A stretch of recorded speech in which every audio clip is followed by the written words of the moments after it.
Flags are flying at half-mast from today for late struggle stalwart Andrew Mlangeni. President Cyril Ramaphosa has declared a special official funeral for him. Mlangeni died on Wednesday. He was 95 years old. Friends, family and colleagues have been paying their respects to the family at their Soweto home. Well, our reporter Kailesh Lekumalo is there for us this morning. Kaya, very good morning to you. And we're seeing a number of events being planned for today to pay tribute to the late great giant that was Andrew Mlangeni, and also the news coming out, and I think many South Africans quite boggled by this morning, that Jacob Zuma will be leading the ANC's virtual tribute, which is not going down well with many this morning, I must say. Well, that's right, Yuveka, because when you go back to the height of state capture, the late Mlangeni was a very vocal person, and also about a lot of things that went wrong in the presidency of former President Zuma. So he was one of the voices as chair of the Integrity Commission of the ANC, a very important structure that has been set up to deal with corruption and the issues of harming the image of the party. And quite a lot of people are really perturbed in light of the news that the former president is going to lead one of the key activities today, paying homage to the hero. And also when you go back to the stalwarts of the ANC who are very concerned about the state of affairs within the party, he was one of the core signatories who really spoke their minds about the link of the former president and the Gupta family.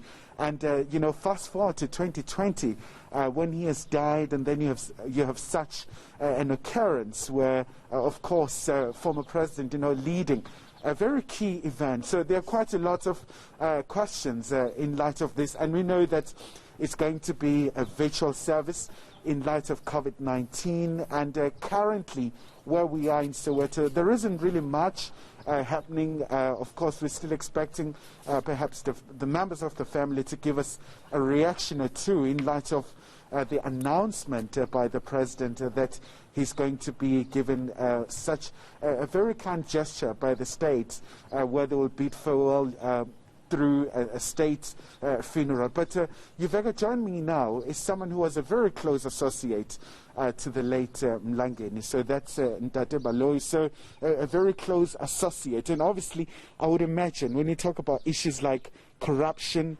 racism, those are issues that were close to the late stalwart's heart. Well, thanks very much, Kaya. Good morning, ENCA and your viewers. Let me put it this way. The mark of Tate Mlangeni was one which was more about his sophistication was in simplicity, in humility. The stand that he took against racism was more about humanity.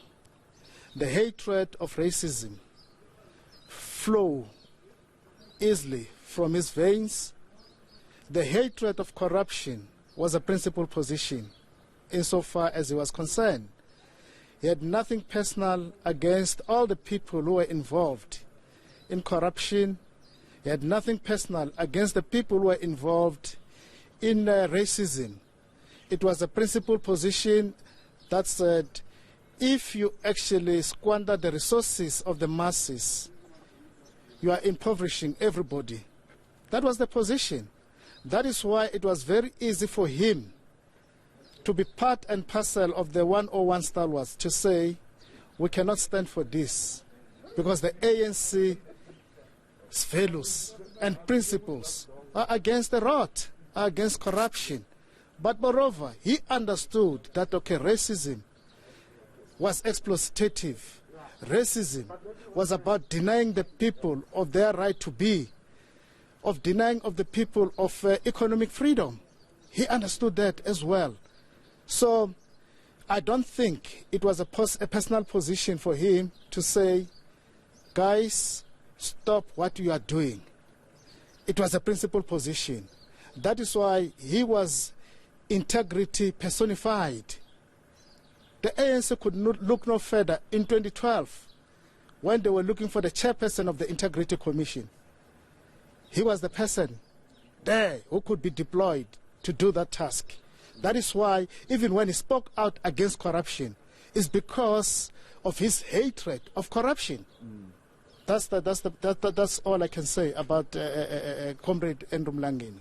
And I would imagine he would be very disturbed by the reports in the midst of the pandemic, where the resources are looted, the resources are stolen, as we try to deal with this very unprecedented time. I would imagine he would be very upset by such developments.